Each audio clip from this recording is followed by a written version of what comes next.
देखिए सबसे पहले तो इस वक्त मुल्क की सूरत हाल है, आप सबको पता है कि दहशतगर्द दोबारा कोशिश कर रहे हैं कि मुल्क को किसी तरीके के नुकसान पहुंचाएं।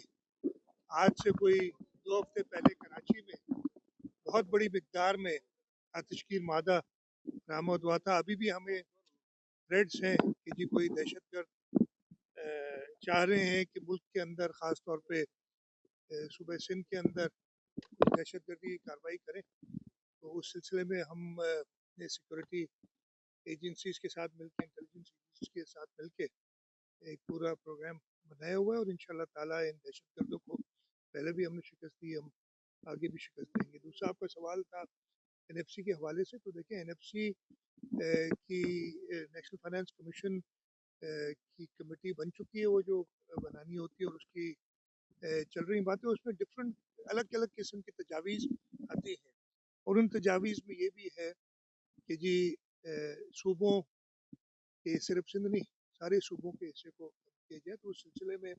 हमारी पार्टी का मौक़िफ़ ये है कि ऐसा नहीं करना चाहिए। हमने जिस तरीके से सूबा सिंध ने अपने रिसोर्सेज को बढ़ाया है, ख़ास तौर पे सेल्स टैक्स ऑन सर्विस के हवाले से, इस तरीके से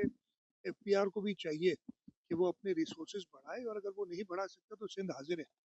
और सूबे हाजिर हैं, सिर्फ सिंध की बात नहीं करूँगा, हाजिर है कि वो अपना किरदार अदा करें और इंशाल्लाह ताला हम अफ़ाम व तफ़हीम से सब वही फैसला करेंगे जो पूरे मुल्क के फ़ायदे में होगा। नौकरी हलन पे पुट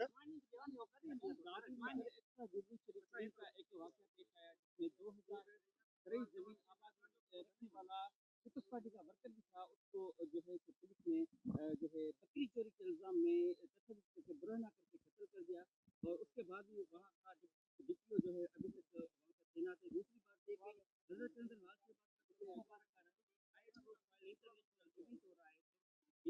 जिसमें कमान दी गई है एक ऐसे ऐसे जिसको सिंध हाई कोर्ट हैदराबाद में नायल करके निकाल दिया था, उसको दोबारा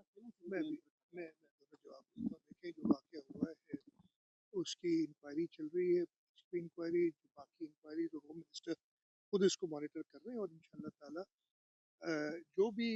इसमें अगर कोई कोताही होगी, किसी का कसूर होगा तो उसको सज़ा मिलेगी। दूसरा, सेवन शरीफ का मेला हज़रत लाल शहबाज कलंदर की कमान